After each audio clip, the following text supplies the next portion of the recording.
Selamat pagi Bapak Ibu Saudara yang dikasihi oleh Tuhan kita Yesus Kristus.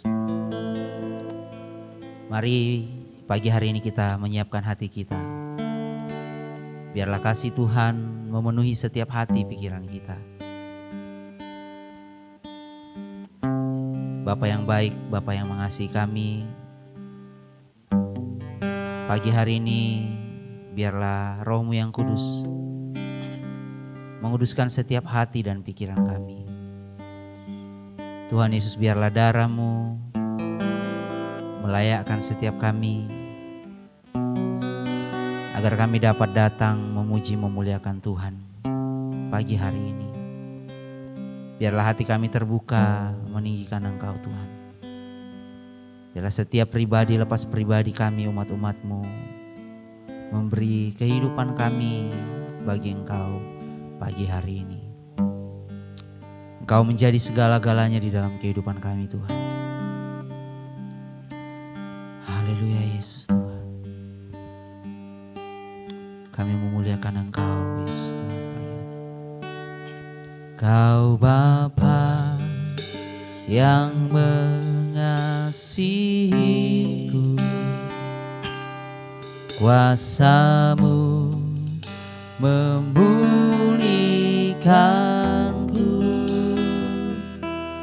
hati yang baru Kau berikan,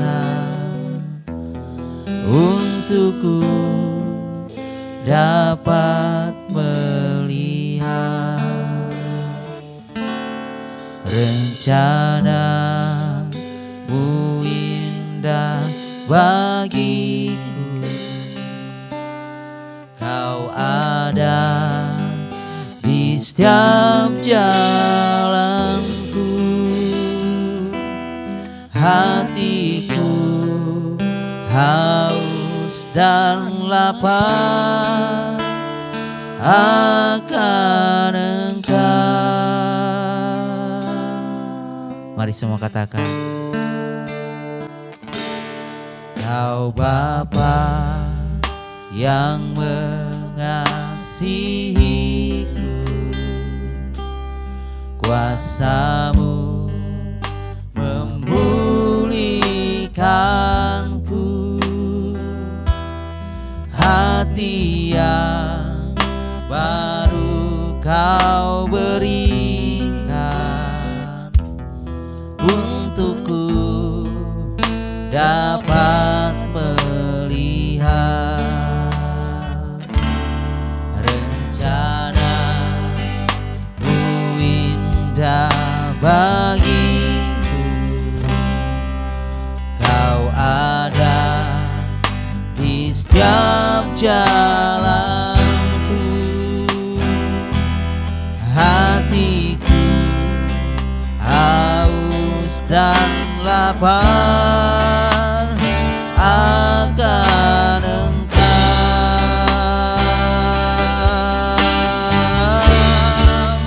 Kaulah segalanya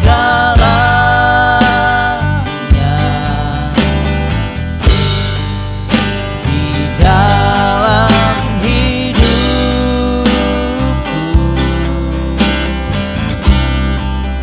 kerajaan-Mu, kebenaran-Mu,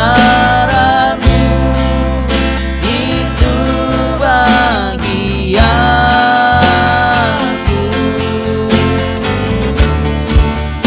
Kaulah yang kupandang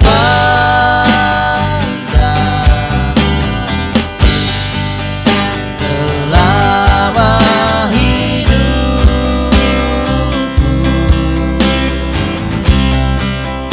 mengasihi-Mu, memuliakan-Mu, Bapa dan Rajaku. Mari Bapak Ibu Saudara, lebih lagi kita menaikkan pujian ini kepada Tuhan. Biarlah sekalipun banyak keadaan-keadaan yang kita hadapi, Tapi biarlah Bapa di sorga, Yesus Kristus Tuhan, tetap menjadi yang terutama di dalam kehidupan kita. Kita merindukan Dia lebih daripada apapun di dalam hidup kita. Biarlah pagi hari ini kasih-Nya mengalir memenuhi hati saudara dan saya. Kita menikmati kehadiran-Nya lebih lagi, karena Dia terus menjadi yang terutama di dalam kehidupan kita. Mari semua kita katakan, Kau Bapa yang mengasihi, Kau Bapa yang mengasihiku, kuasa-Mu memulihkanku, hati yang baru Kau berikan, untukku dapat melihat rencana-Mu indah bagiku. Kau ada di setiap jalanku, hatiku haus dan lapar akan Engkau. Mari semua katakan, Kaulah segalanya di dalam hidupku, kerajaan-Mu, kebenaran-Mu, itu bagian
Kami memuji kebesaran-Mu lebih dari segala sesuatunya di dalam hidup kami. Biarlah pagi hari ini hati kami terus memuji memuliakan Tuhan. Hidup kami meninggikan Engkau. Ada sukacita yang besar mengalir di dalam setiap hati kami. Sungguh kami bersyukur kepada Engkau Bapa.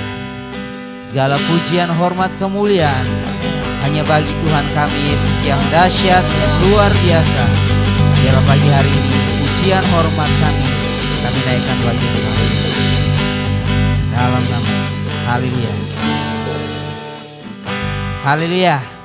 Amin Bapak Ibu Saudara. Saya percaya Tuhan kita dahsyat, Dia luar biasa. Dia bekerja di dalam setiap hati dan pribadi kita. Mari pagi hari ini kita bersukacita di dalam Tuhan, amin. Amin. Mari kita melihat kuasa Tuhan yang dahsyat akan dikerjakan lebih lagi. Saya percaya perbuatan tangan Tuhan yang ajaib membuat kita selalu bangga kepada Tuhan kita yang luar biasa. Haleluya. Mari pagi hari ini kita memuji memuliakan Tuhan. Kami sungguh bangga kepadamu Yesus Tuhan kami. Haleluya.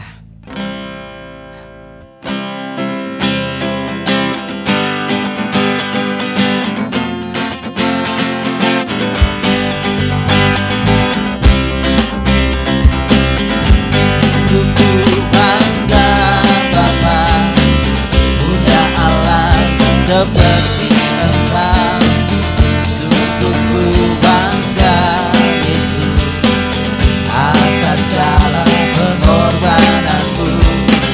Tak ingin aku hidup lepas dari kasih-Mu. Kasih-Mu menyelamatkan dan itu pengharapan. Sekali, mari semua katakan. Ku bangga Bapa, punya Allah seperti Engkau. Sungguh ku bangga Yesus atas segala pengorbananmu. Tak ingin aku hidup lepas dari kasih-Mu. Kasih-Mu menyelamatkan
menyenangkan hati Tuhan. Itu menjadi kerinduan setiap kita. Haleluya. Yesus sudah mati bagi kita dan Dia menyelamatkan kita. Makanya biar kehidupan kita terus memuliakan Tuhan. Haleluya. Saya percaya kita masih tetap bersuka cita pagi hari ini. Amin Bapak Ibu Saudara. Tuhan kita itu dahsyat, Dia luar biasa, Dia perkasa, Dia ajaib bagi setiap saudara dan saya. Mari pagi hari ini kita bersuka cita lebih lagi, kita muliakan Tuhan kita yang dahsyat. Haleluya. Allah sumber kuatku, Allah sumber kuatku, Allah sumber kuatku dan bagianku selamanya. Semua katakan Allah sumber kuatku, Allah sumber kuatku, Allah sumber kuatku dan bagianku selamanya. Selamanya. Mari katakan hanya Kau milikku. Haleluya, amin. Ada yang ku hanya Kau. Katakan tak kuandalkan, tak kuandalkan kekuatanku, namun yang pasti Kau tetap selamanya. Semua Allah sumber kuatku, Allah sumber kuatku, Allah sumber kuatku dan bagianku selamanya. Semua katakan Allah sumber kuatku, Allah sumber kuatku, Allah sumber kuatku dan bagianku selamanya. Selamanya. Hanya Kau milikku di surga. Ada yang ku di bumi, hanya Kau. Tak kuandalkan kekuatanku, namun yang pasti Kau tetap selamanya. Semua Allah sumber kuatku, Allah sumber kuatku, Allah sumber kuatku dan bagianku sama. Allah sumber kuatku, Allah sumber kuatku, Allah sumber kuatku dan bagianku selamanya. Selamanya.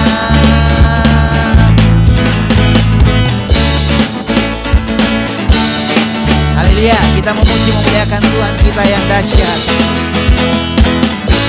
Yang Kau miliki di surga. Tiada yang tinggi di bumi, hanya Kau. Tak kuandalkan kekuatanku, namun yang pasti Kau tetap selamanya. Allah sumber kuatku, Allah sumber kuatku, Allah sumber kuatku dan bagianku selama. Allah sumber kuatku, Allah sumber kuatku, Allah sumber kuatku dan bagianku selamanya. Selamanya. Selamanya. Selamanya.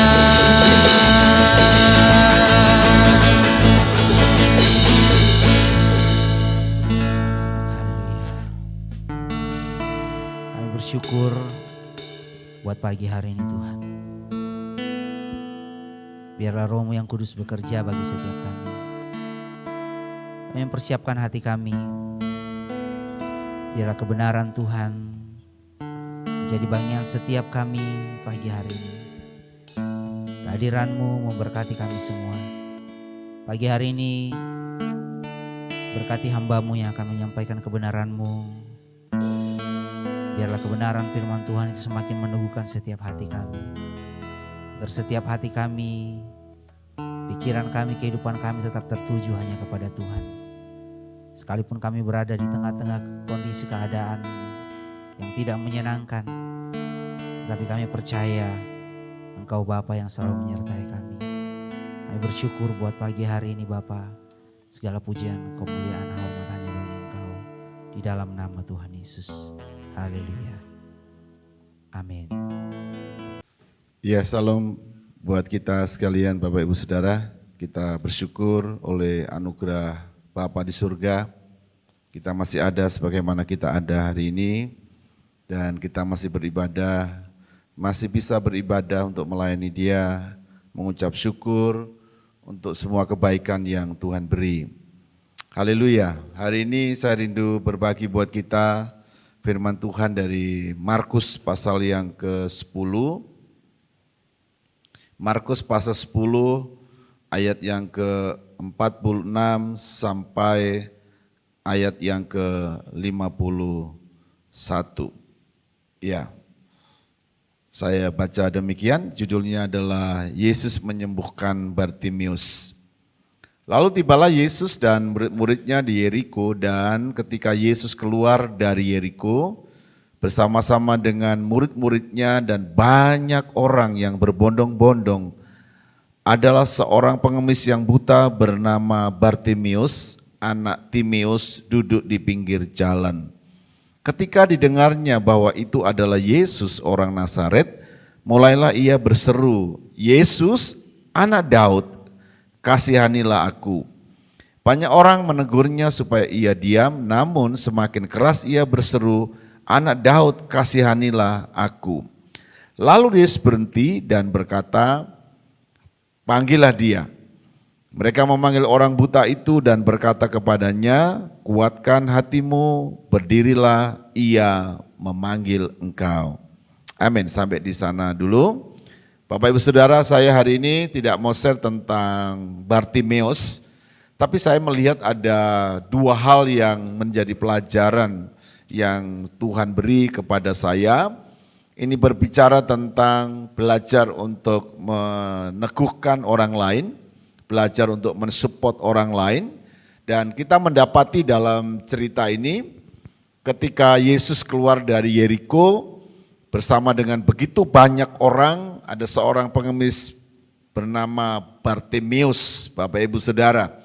Kemudian Bartimeus ketika mendengar ada banyak orang dan mereka memanggil-manggil Yesus, dan Bartimeus tahu bahwa yang sedang lewat adalah rombongan Yesus, dia pun juga ikut berseru. Dikatakan di sana, "Yesus anak Daud, kasihanilah aku."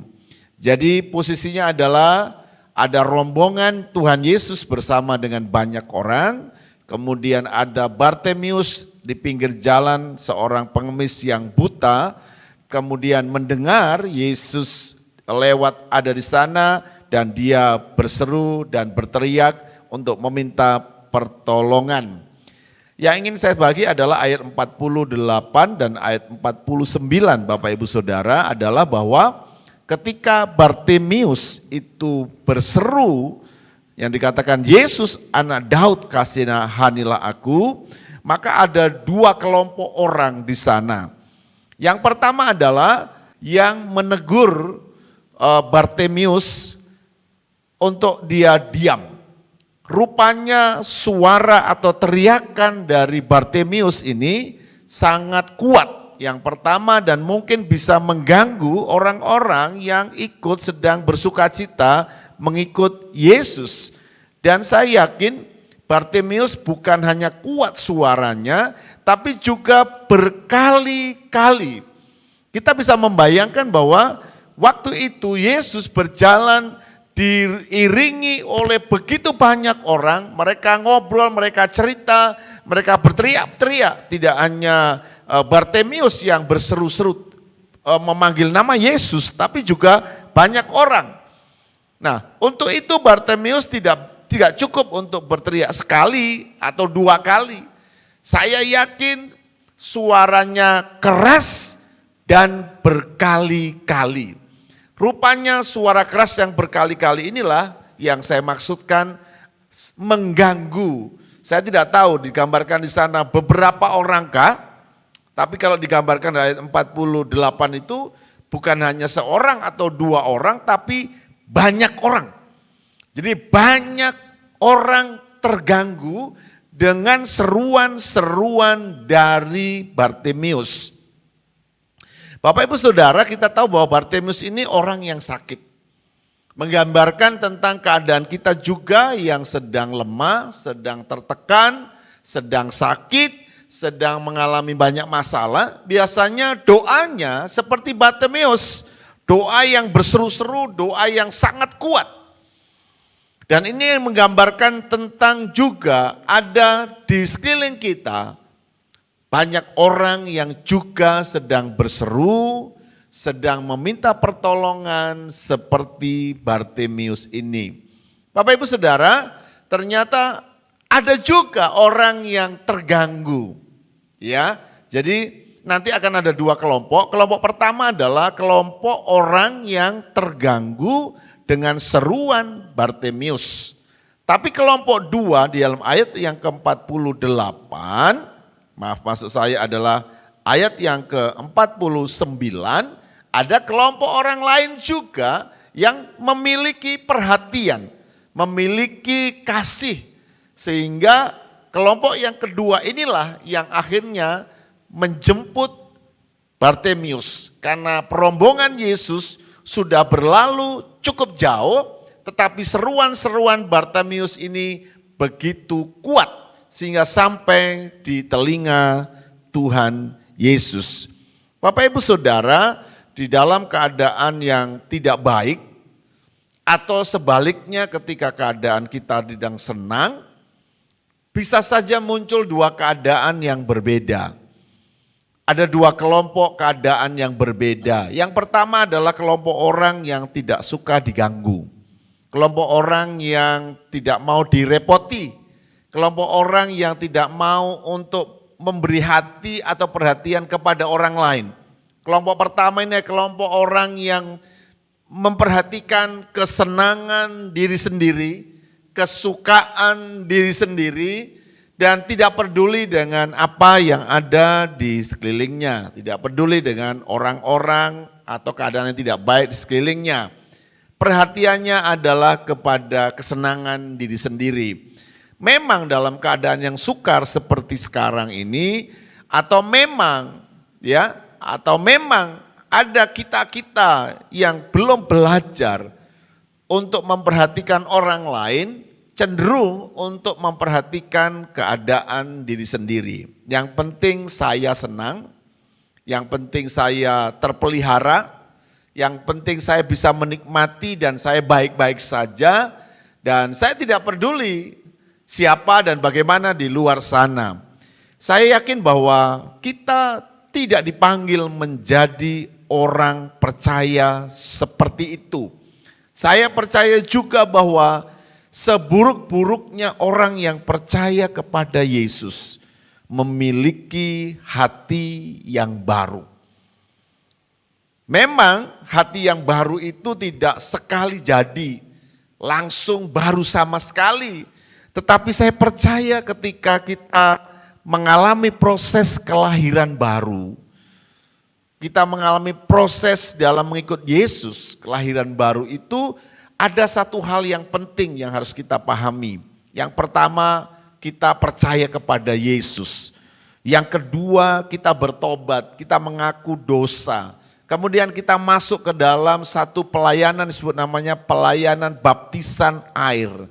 Petrus itu mengajar bahwa ketika seseorang dibaptis air, ketika seseorang mengalami pertobatan dan dibaptis air, Salah satunya adalah untuk menyucikan hati nuraninya, menyucikan batinnya, supaya batinnya itu dapat mendeteksi, menjadi lembut, menjadi suci. Maksud saya dapat mendeteksi keadaan sekelilingnya dan tidak menjadi buta yang hanya memperhatikan diri sendiri. Agak ganjil memang kalau ini kita tarik dalam kehidupan kita sekarang, sekalipun itu keadaannya ya terjadi. Mungkin pada waktu Yesus sedang diiringi oleh banyak orang yang mengikuti Yesus itu, berbagai macam orang ada di sana. Mungkin mereka belum diajar, kita maklumi, tetapi untuk kita, saya ingin mengingatkan melalui firman Tuhan ini, saya dan kita semuanya harus belajar seperti kelompok yang kedua ini. Memang kelompok yang kedua ini adalah kelompok yang sebenarnya lebih duluan mendengar suara Tuhan. Ya, jadi ceritanya dalam kelompok kedua itu adalah bahwa Yesus berhenti dan berkata, panggillah dia. Sesudah murid-muridnya atau orang-orang di sekelilingnya itu mendengar Yesus atau melihat Yesus berhenti, yang kemudian memberi perintah panggillah dia, maka ada kelompok orang yang lain yang berbeda. Saya yakin ini ada kelompok orang yang berbeda dengan yang pertama. Ya, kalau yang pertama itu menegur, kelompok pertama itu kesel, kelompok pertama itu marah supaya diam Bartimeus, tapi kelompok kedua ini adalah kelompok yang memiliki hati lebih baik daripada yang pertama. Sekalipun sekali lagi kelompok yang kedua ini fokus pertamanya bukan kepada Bartimeus sebenarnya. Fokus pertama adalah kepada Yesus. Tetapi ketika Yesus berkata-kata, jadi sesudah Yesus berkata-kata, Yesus memanggil Bartimeus, maka orang-orang di sekelilingnya atau orang lain itu juga akhirnya datang untuk mendekati Bartimeus. Bapak Ibu Saudara, ini hal baik juga sebenarnya.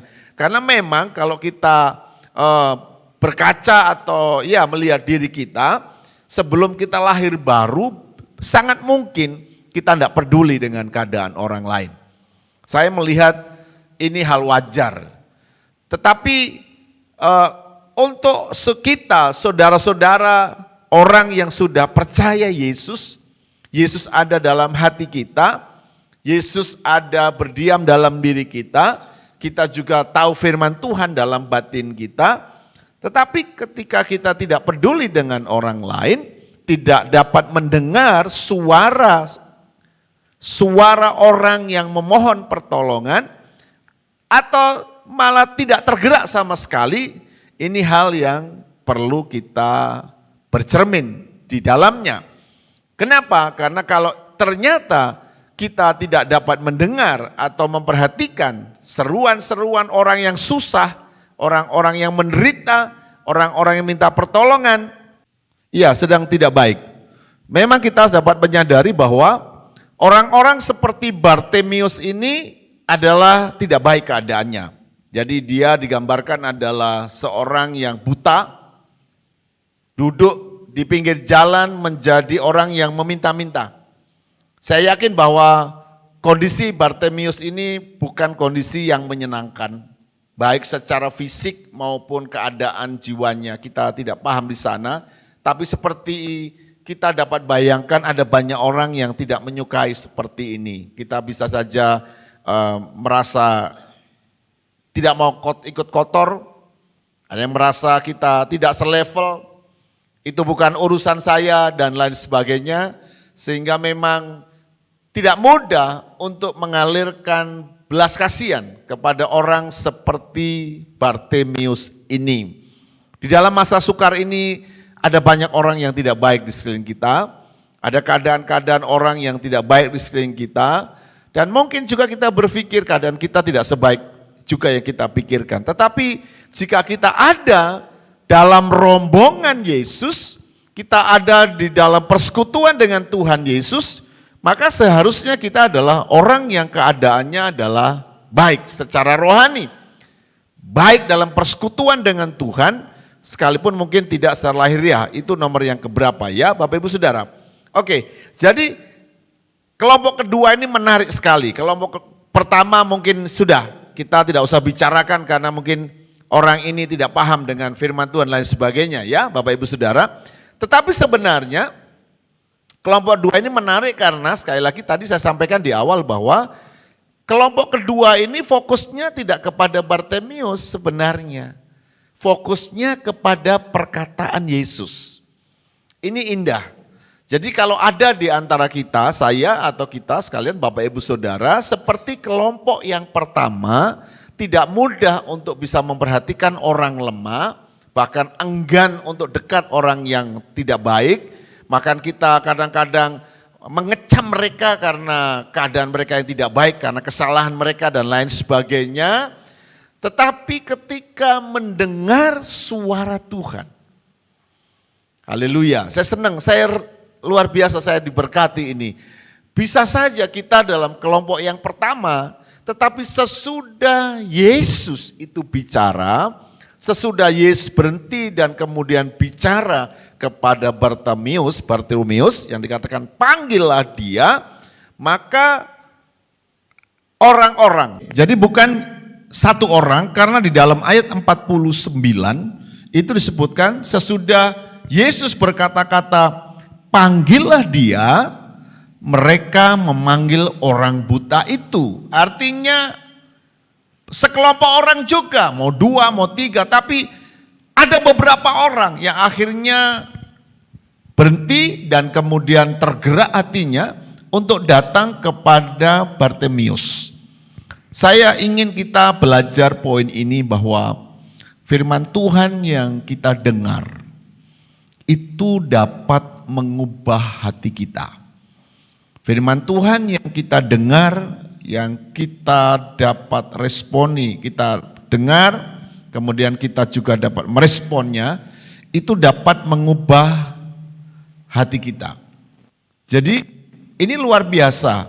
Firman Tuhan yang kita dengar, baik ya melalui ibadah seperti ini, Bapak Ibu bisa dengar sendiri di rumah, atau kita baca firman Tuhan, itu dapat mengubah hati kita.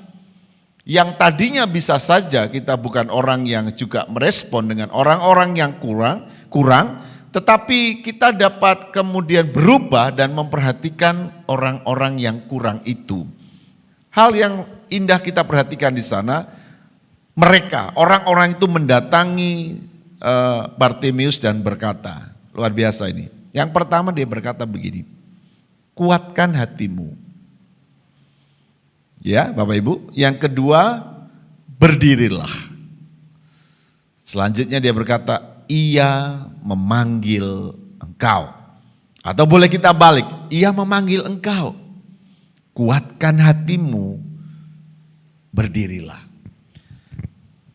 Ini adalah bentuk perhatian dari kelompok orang yang kedua ini. Ketika Yesus ingin menyelamatkan Bartimius, perlu juga ada orang-orang yang akhirnya datang dan membawa Bartimius kepada Yesus. Bapak Ibu Saudara, kenapa dia berkata kuatkan hatimu? Kenapa orang banyak mereka itu berkata kuatkan hatimu? Karena memang sebelumnya kan kita sudah dengar bahwa dia dimarahi orang banyak. Orang banyak itu marah kepada Bartimius dan memaksa untuk diam. Bapak Ibu bisa perhatikan bahwa orang yang lemah, orang yang tidak berdaya, orang yang dalam kesesakan, orang dalam pergumulan seperti dia, kemudian berdoa dan kemudian orang melarangnya, orang memotongnya, orang menghalanginya. Saya percaya dia juga menjadi lemah. Ada banyak umat-umat Tuhan itu menjadi tersandung, ya, menjadi jatuh patah hati, imannya remuk ketika melihat para pelayan-pelayan, hamba Tuhan atau orang-orang yang dekat dengan Yesus itu justru menghalangi iman mereka untuk tumbuh. Menghalangi langkah mereka untuk mendekat kepada Yesus, menghalangi kerinduan mereka untuk beroleh berkat dan pertolongan. Ada peristiwa yang banyak dialami oleh orang-orang percaya yang akhirnya menjadi lemah imannya dan akhirnya berhenti untuk berjuang, berhenti untuk berdoa, berhenti untuk berseru, Yesus anak Daud. Oleh sebab itu kelompok yang kedua ini ketika bertemu dengan Bartimius, mendatangi Bartimius, dia berkata, kuatkanlah hatimu. Luar biasa Bapak Ibu Saudara. Ini hal yang juga harus kita belajar. Apa yang disampaikan oleh banyak orang ini bicara tentang hal rohani. Jadi kalau tadi saya bicara tentang kenapa orang-orang ini bicara kuatkan hatimu, karena bisa saja Bartimius menjadi syok karena dimarahi orang banyak. Poin selanjutnya juga saya beroleh hal yang baik bahwa orang ini berkata kuatkan hatimu, ini bicara tentang hal-hal rohani. Jadi untuk beroleh pertolongan Tuhan, untuk membangkitkan Bartimius, dan juga sama dalam pelayanan-pelayanan kita untuk membangkitkan semangat teman-teman kita, saudara-saudara kita yang lemah, maka hal yang kita lakukan yang pertama adalah hal rohani. Jadi ada dua hal, Bapak Ibu bisa baca di dalam cerita 49 itu, ya 49 tadi adalah bahwa yang pertama adalah kuatkan hatimu, yang kedua berdirilah. Kuatkan hatimu ini bicara tentang hal rohani. Jadi dalam pekerjaan pelayanan ini yang pertama menjadi perhatian kita ketika kita menghadapi orang yang lemah, orang yang sesak seperti Bartimius ini, orang yang sakit ini adalah belas kasihan. Bicara tentang kasih, bicara tentang hal-hal rohani. Jadi itu tidak mudah, itu hanya dapat diberikan oleh orang-orang yang juga menikmati kasih dan menikmati belas kasihan dari Tuhan kita Yesus Kristus. Kalau Bapak Ibu dan saya tidak menikmati berkat kasih dari Tuhan Yesus, kita juga tidak dapat mengasihi orang lain juga.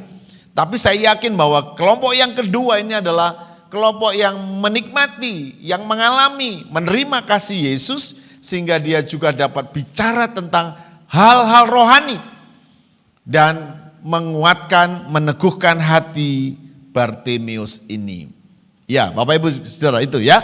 Yang kedua disebutkan di sana bahwa selain bicara tentang hal rohani, jadi pekerjaannya hal rohani tadi dua sekali lagi ya. Yang pertama dia mengobati hati Bartimius yang sedang syok karena dilarang orang banyak.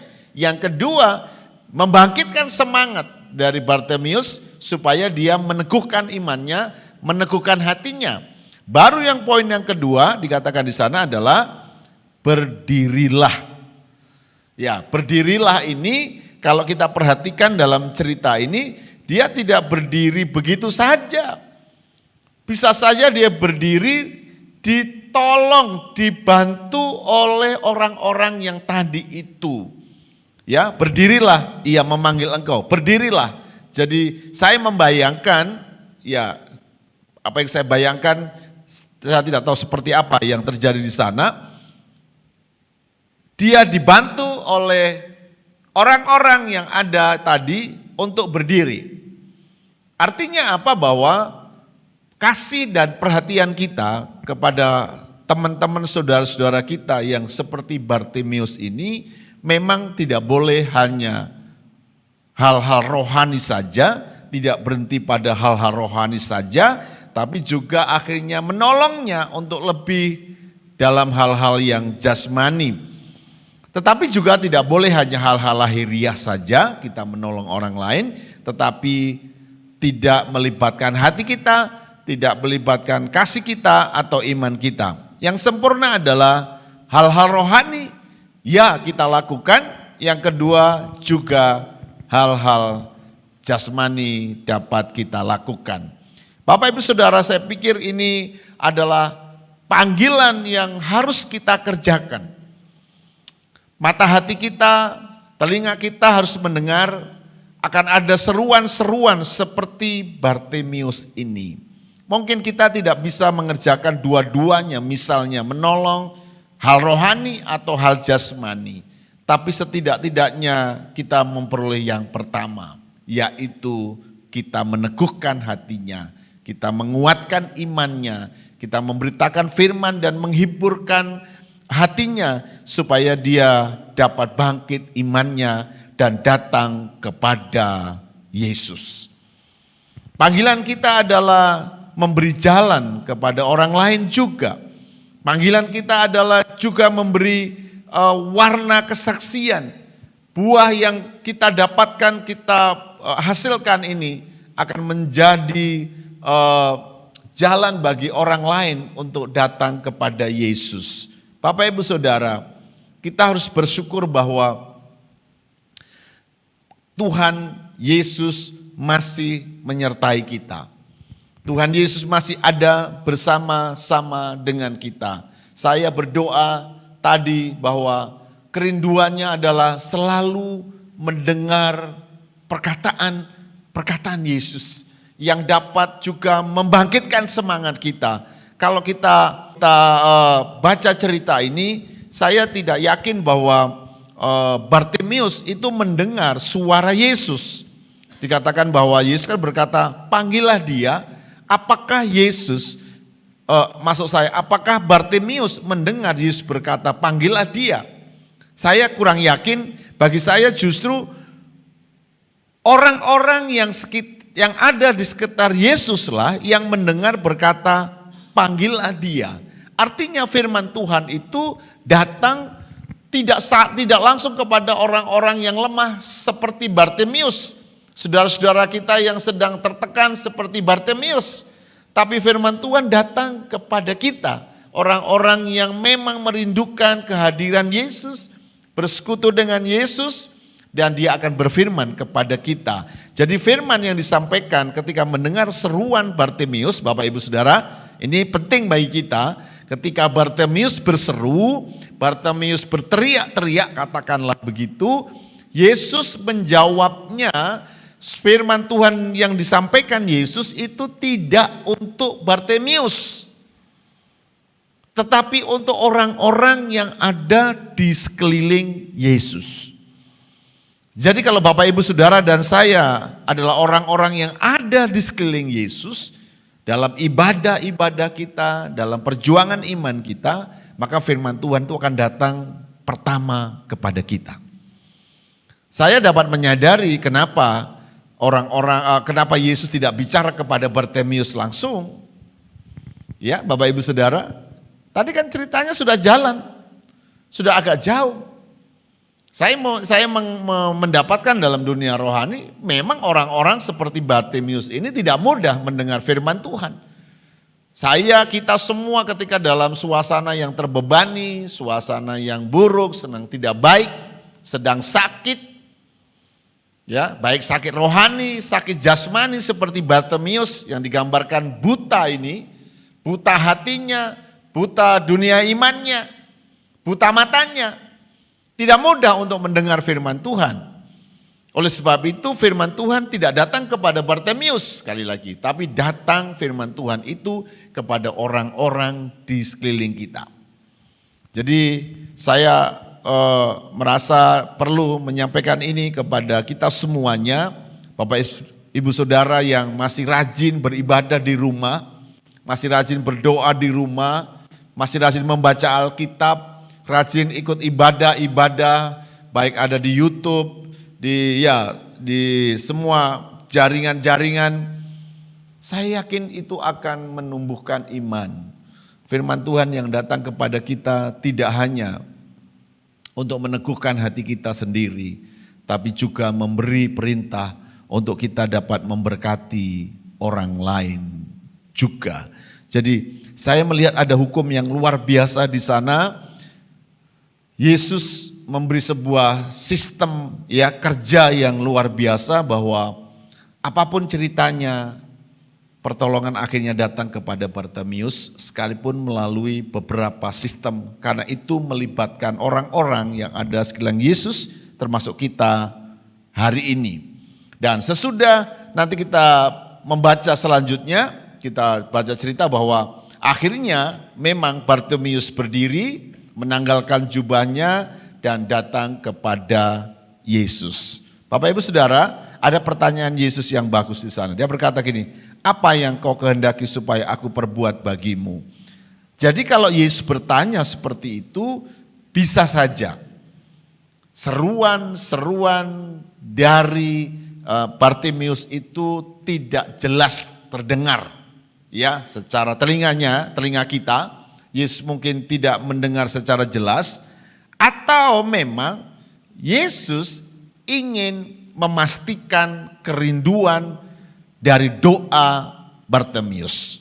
Yang membuat saya sedikit tergelitik adalah bahwa pasti di sana yang tadi rombongan yang kedua, kelompok yang kedua, itu juga memberitahukan kepada Yesus.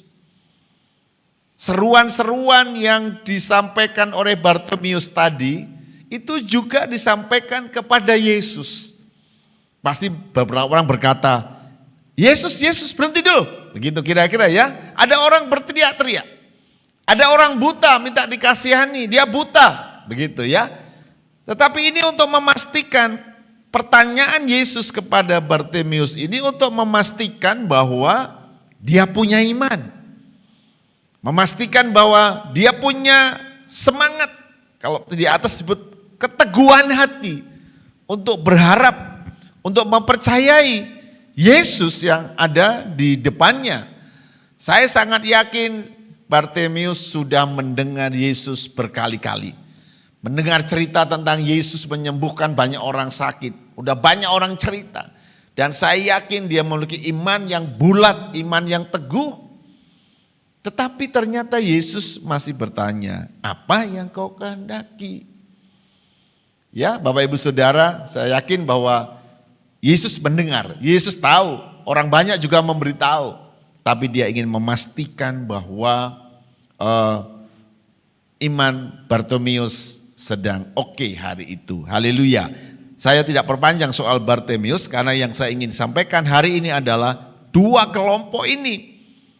Dua kelompok orang-orang yang mengikuti Yesus. Kalau hari ini adalah dua kelompok orang yang mengikuti Yesus pada zaman ini. Sekali lagi, kelompok Yesus, kelompok orang-orang yang mengikuti Yesus maksud saya adalah kelompok orang yang hanya ingin senang saja, untuk dirinya saja, dia hanya menyenangkan dirinya saja, mencukupkan dengan kesenangan dirinya, dan tidak peduli dengan orang atau pekerjaan Tuhan yang ada di sekelilingnya. Dan yang bikin sedikit tadi saya sampaikan bahwa tidak nyaman adalah dia tidak hanya tidak mengerjakan pekerjaan atau tidak menjadi saluran berkat bagi orang, tapi justru dia menghalangi orang lain untuk datang kepada Yesus. Kelompok yang kedua ini yang harus kita belajar bahwa kita harus dengar-dengaran kepada Tuhan Yesus. Kita harus dengar-dengaran kepada firman Tuhan. Ya memang untuk kondisi sekarang, pandemik sekarang ini sudah bulan yang kesekian memang sudah lebih baik karena sekalipun ini pandemi global, pekerjaan, aktivitas sudah mulai jalan, tidak seperti pada awal-awal ya kita sangat ketakutan dan banyak orang akhirnya sedang takut dan di sana banyak juga orang sedang berbelas kasihan.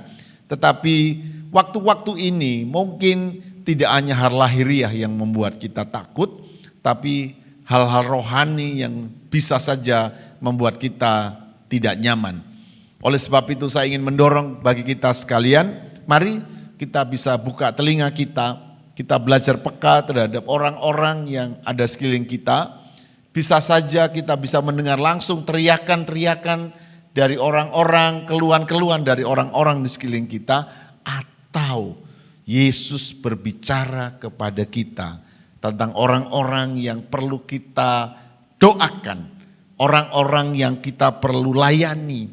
Setidak-tidaknya adalah orang-orang yang akan kita ajak untuk mendekat kepada Yesus. Bapak Ibu Saudara, ayo kita pasang telinga, pasang hati kita. Saya sangat meyakini bahwa sesudah masa pandemi ini akan terjadi kebangunan rohani. Akan terjadi banyak orang-orang yang rindu kepada Yesus. Ada banyak orang-orang yang membutuhkan keselamatan. Ada banyak orang yang akan berseru-seru seperti Bartimius ini. Mari jadikan kita orang-orang yang peka, orang-orang yang juga memiliki belas kasihan ya. Saya membaca firman Tuhan dalam kitab Matius itu berkata, yang ku kehendaki itu adalah belas kasihan katanya. Ya, Bapak Ibu Saudara nanti akan tahu bahwa seluruh mujizat yang dikerjakan oleh Tuhan Yesus selalu dimulai dengan Yesus tergerak hatinya dengan belas kasihan. Ketika Yesus tergerak hatinya dengan belas kasihan terhadap orang-orang yang ada di depannya, maka belas kasihan itu mendatangkan kuasa, mendatangkan hal-hal yang ajaib bagi orang-orang yang ada dalam pelayanan Tuhan Yesus. Saya juga perlu doa, kita semua perlu berdoa supaya hati kita memiliki apa yang disebut namanya belas kasihan. Bapak Ibu Saudara, sebelum saya tutup firman Tuhan ini, dalam pelayanan, dalam kehidupan manusia kita, dalam kehidupan keluarga kita, dalam kehidupan kita sebagai jemaat Tuhan, ada banyak orang-orang seperti Bartimius ini. Ada orang-orang yang buta sejak lahir dan kemudian menjadi pengemis, orang-orang yang tidak berdaya di dalam kesanggupannya yang serba terbatas, dalam kemampuannya yang serba terbatas, adalah orang-orang yang sesungguhnya layak untuk menerima pertolongan-pertolongan. Tetapi kadang-kadang ketika kita tidak penuh dengan kasih Yesus, ketika hubungan kita sedang tidak baik dengan Yesus, atau ketika kita sedang memikirkan hal-hal lain yang membuat hati kita menjadi tertutup dengan gerakan-gerakan belas kasihan ini, akan membuat kasih Tuhan tidak dapat mengalir kepada banyak orang. Kadang-kadang kita sangat membatasi diri dengan orang-orang yang serba kurang. Saya menemukan ada beberapa orang yang marah, orang yang marah ketika melihat keadaan saudaranya tidak baik.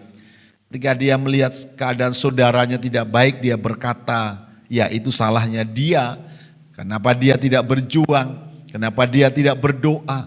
Sudah kuingatkan, bisa saja begitu terjadi, sudah kudoakan, tapi seperti itu. Bukankah dia juga sudah dengar firman Tuhan, dia juga sudah berjuang, mungkin dia memang tidak sanggup untuk itu.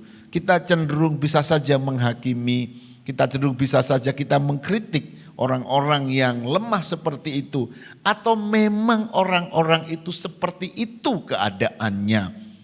Di dalam kasih Yesus kita harus berdoa, jangan sampai kita menjadi kelompok orang yang pertama ini, yang menghakimi, yang mengkritik, dan yang paling buruk adalah akhirnya dia tidak menolong, justru dia menegur, dia memadamkan semangat orang, dia menjadi batu sandungan bagi orang-orang yang sebenarnya sedang memerlukan pertolongan Tuhan. Ini bahaya sekali. Kita berdoa di masa sulit ini, ketika kita sudah teguh hati kita, ketika kita sudah kuat hati kita, kita dapat meneguhkan hati orang lain. Saya ingin baca satu ayat yang sudah lama tidak baca, karena ini menjadi tema kita di tahun ini. Ada di dalam Lukas pasal yang ke-22. Bapak Ibu Saudara, saya ingin baca buat kita. Cerita tentang memang kita harus meneguhkan orang lain, tetapi dimulai dengan ketika kita sudah menjadi teguh.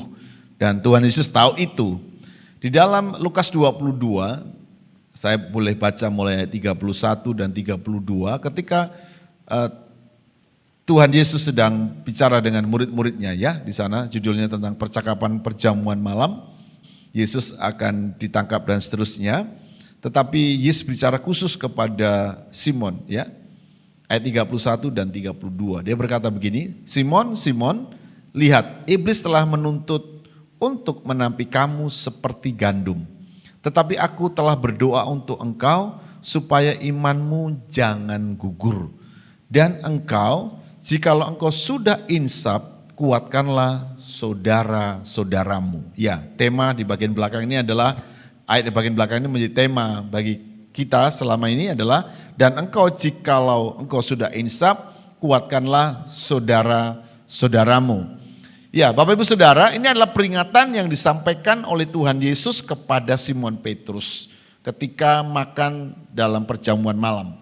Dan ternyata memang benar sesudah Yesus ditangkap, akhirnya Petrus itu menyangkal Yesus 3 kali. Ya, itu dimaksudkan Tuhan Yesus dalam ayat 31 bahwa iblis sedang menuntut Petrus dan Petrus jatuh. Tetapi di dalam ayat 32, Tuhan Yesus memiliki pengharapan iman bahwa satu kali Simon akan insaf. Dia akan sadar apa yang dilakukannya keliru, apa yang dilakukannya salah. Dan sesudah insaf, sesudah sadar, sesudah teguh hatinya, Tuhan Yesus berkata, kuatkanlah saudara-saudaramu. Jadi Bapak Ibu Saudara, kita sebenarnya memang juga sama, pernah mengalami masa-masa sukar, masa-masa sulit, masa-masa yang kita juga kelompok yang pertama bisa saja.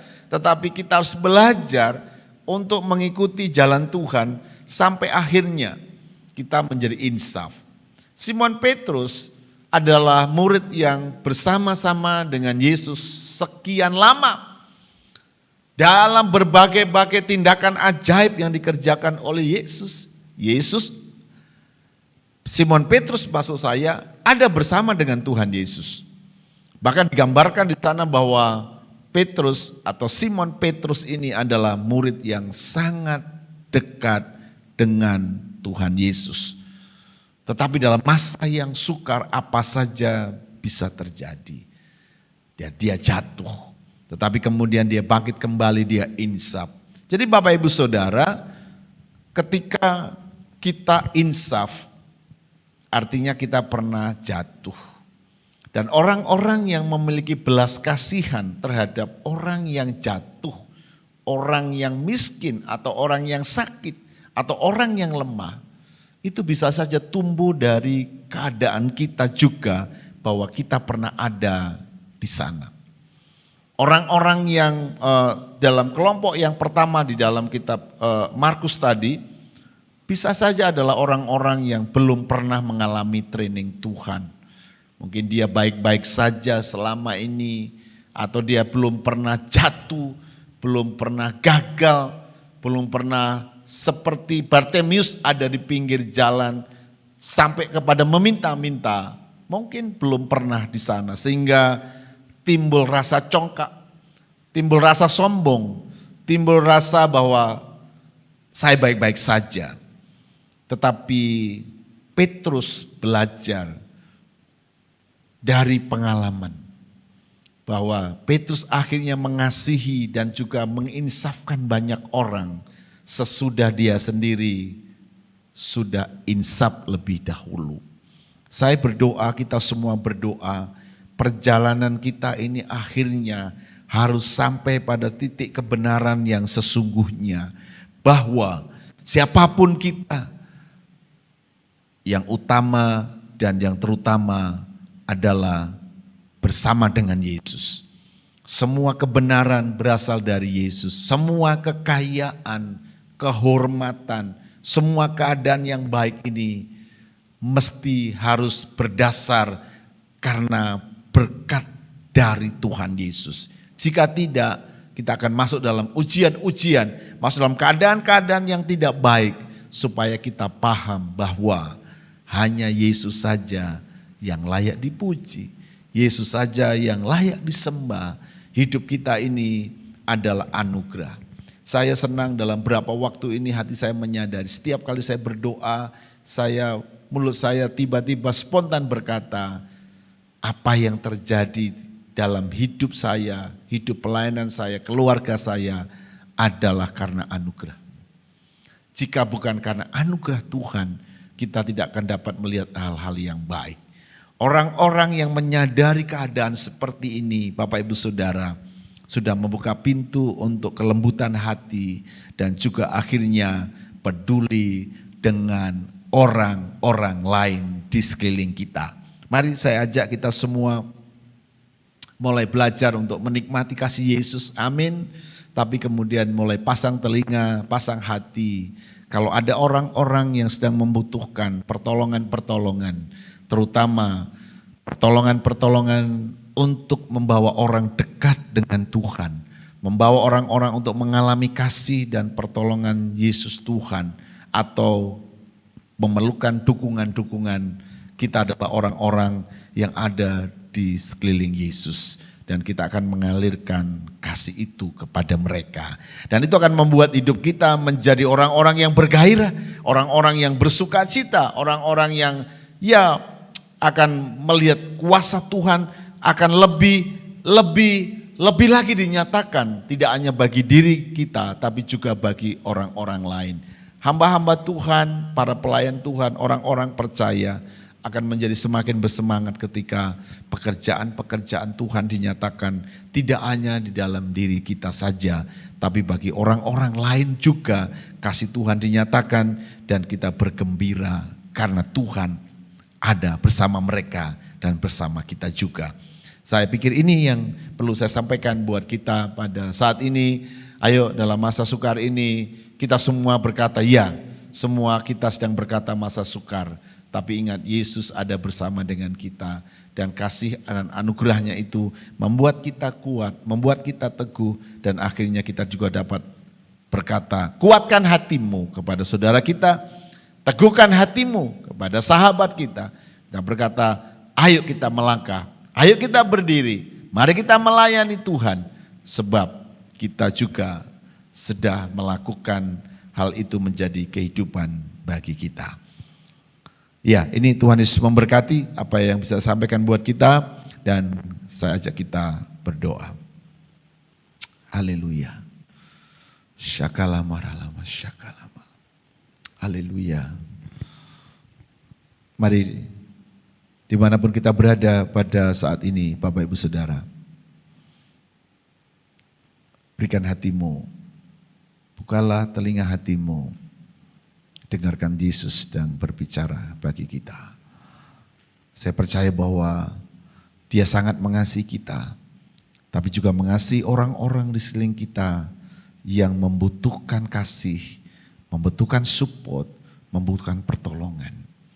Yesus bisa saja langsung memanggil Bartimius, tapi Yesus rindu kita terlibat di dalam pekerjaan yang ajaib ini. Yesus bisa saja melakukan banyak hal di bumi ini tanpa kita. Tapi mari lihat, Dia ingin melibatkan kita dalam pekerjaan-pekerjaan yang mulia ini. Supaya kita juga dipermuliakan bersama dengan Yesus dalam pekerjaan-pekerjaan ini. Saya ajak kita berdoa. Oh syakala malam-malam. Oh syakala malam-malam. Syakala malam. Lembutkanlah hati kami Tuhan.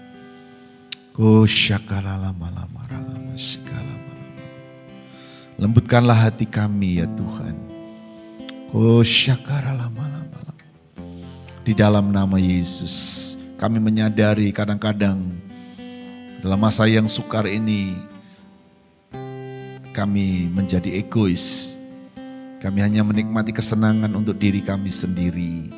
Bahkan kami menjadi marah dengan orang-orang yang sesungguhnya membutuhkan pertolongan-Mu. Bapa di surga, kami berdoa, Kau mengampuni kami. Jika sikap kami seperti kelompok orang pertama di sekeliling Yesus yang marah kepada Bartimius, yang tidak menyalurkan berkat kepada Bartimius. Seperti kami, kadang-kadang tidak dapat mengalirkan kasih dan berkat kepada orang-orang di sekeliling kami. Hari ini ampuni kami Bapa di surga, di dalam nama Yesus. Kami berdoa, lembutkanlah hati kami. Penuhi hati kami dengan kasih-Mu. Beri kami pemandangan tentang kebenaran-Mu. Bahwa kami hidup karena anugerah-Mu. Kami hidup karena kasih-Mu. Kami hidup karena pertolongan-Mu ya Tuhan. Haleluya. Yesus Tuhan, penuhi hati kami. Yesus, penuhi hati kami dengan kasih-Mu.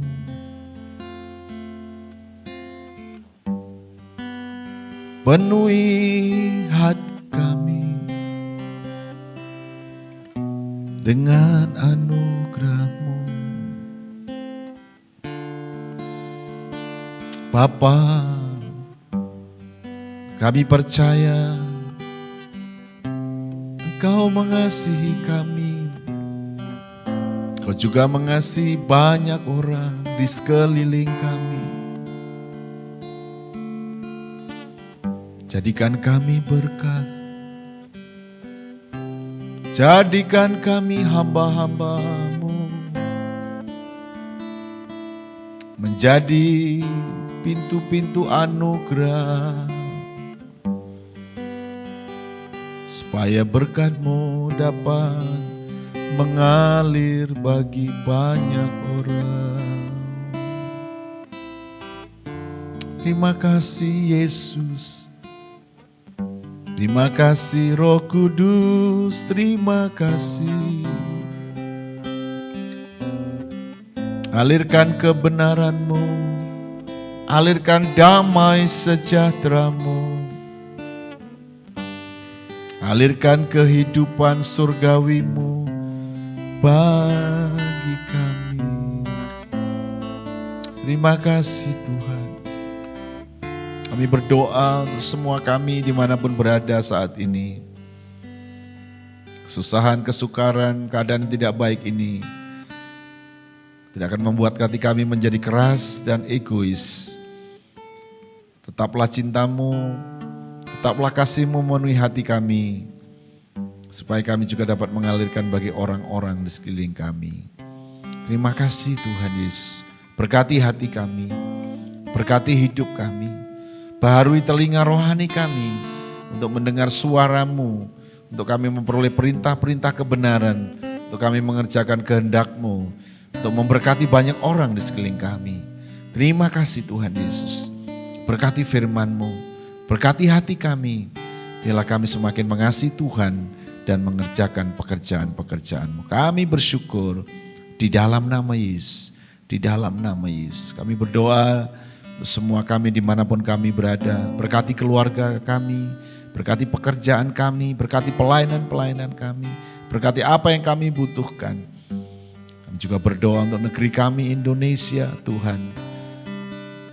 Sedang berjuang untuk menangani pandemi COVID-19 ini. Tuhan menolong kami semuanya. Negeri kami segera keluar dari kesusahan, kesukaran ini. Di dalam nama Yesus, di dalam nama Yesus. Berkati semua jemaat-Mu, hamba-hamba-Mu, kami yang belum dapat berkumpul beribadah. Tuhan, Kau hadir dimanapun kami berada. Engkau mengasihi kami dimanapun kami berada, supaya kami tetap merasakan kebersamaan dengan Tuhan. Terima kasih Bapa di surga. Kami bersyukur untuk ibadah yang sudah kami kerjakan pada saat ini. Biarlah ini mengasihi menjadi tanda bahwa kami mengasihi-Mu. Dan kasih-Mu juga mengalir atas kami semuanya. Terima kasih, berkati semua kami sudah melayani hari ini. Dan jika kami selesaikan ibadah ini, Engkau memberkati kami semuanya. Mari Bapak Ibu Saudara, kita akhiri ibadah kita ini dan kita terima berkat Tuhan. Akhirnya berkat Abraham, Ishak dan Yakub, berkat di dalam Bapa di surga, berkat di dalam Tuhan Yesus Kristus, di dalam kuasa Roh Kudus, akan menyertai menolong kita, menghibur kita mulai saat ini dan sampai selama-lamanya dan sampai selama-lamanya. Kita terima berkatnya di dalam nama Tuhan Yesus. Haleluya. Amin. Tuhan Yesus memberkati kita.